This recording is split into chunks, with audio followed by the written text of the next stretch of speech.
Hey guys, so today I just wanted to show you guys a hobby of mine, which would be to paint pictures on the back of button-up shirts, flannels, or even jean jackets like this one. And to start off, I just wanted to show you guys like the process and everything like that.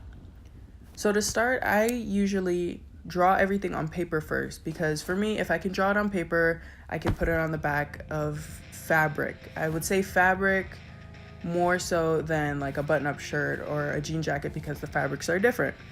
So what you guys are seeing me do right now would be measuring and spacing everything out equally so that way it looks nice. As nice as I can get it. So the saying is in Japanese, and what the saying is from an explicit hentai that was sent to me on Tumblr by my friend, and it means I want you to lick it. So, yeah, nobody would really know what that meant here unless they knew Japanese. So, like, you don't really find that here in Vegas. So I was like, okay, if anybody wants to know, then I'll be happy to tell them. Like, it's no biggie for me. And I like to see people's reactions when I wear stuff like this because it's very entertaining. So, side note, I actually am trying to learn Japanese in real life. Aside from doing projects like this, I am actually trying to learn Japanese. So I'm doing one step at a time, which would be like learning the alphabets and whatnot, but that's for a different time that we'll talk about. Next, I'm starting to draw the ice cream cone, which actually has a tentacle on top. So I don't use rulers or anything like that. The first and only time I used a ruler would be for my last project I did, which would be the Vans Warped Tour shirt that I did. I wanted to make sure that the blow up on the back was equal, so I used a ruler.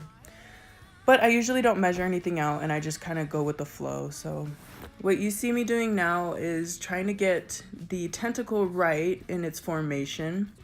Once you guys kind of see it laid out more, then you guys can kind of tell. And right there, you can see that I totally messed up on sizing the suction cup, because I didn't want to put so much and I wanted to leave like 2 rows, but yeah, you'll see a little bit later on that 2 ended up turning into 3.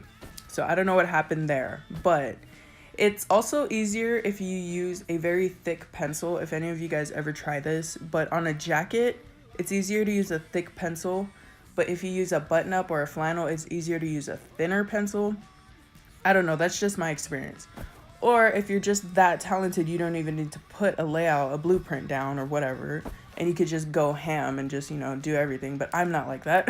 I have to plan everything out so that way I know what I'm doing, even though I did draw it on a paper. But yeah, it just makes my life easier. And then right here, I'm actually drawing the drips, and it was a little bit difficult for me to like go take the pencil down on the jacket for some reason.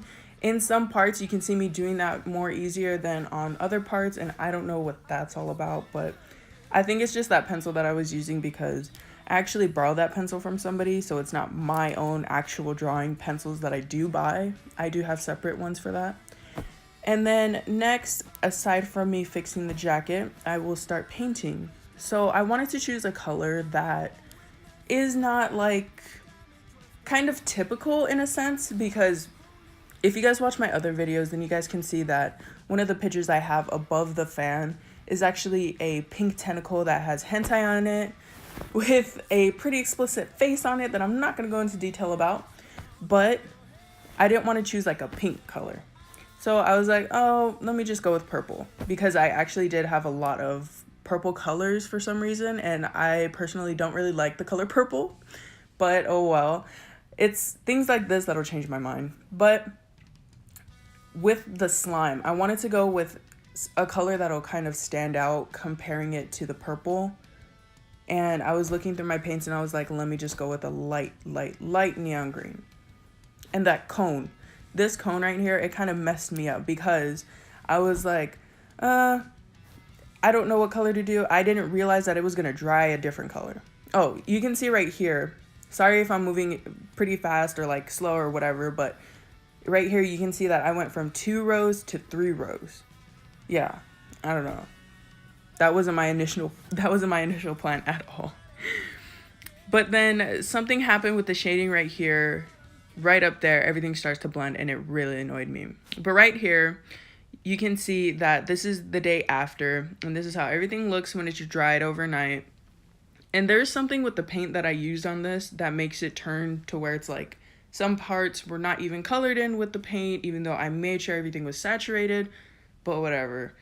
And then the way it made the characters look, it made it look like it wasn't that opaque. So I had to make sure that I go over it again and I outline it like I'm doing right here. I'm going back in with it and making sure I fill it in completely black, so that way it looks better than it did before.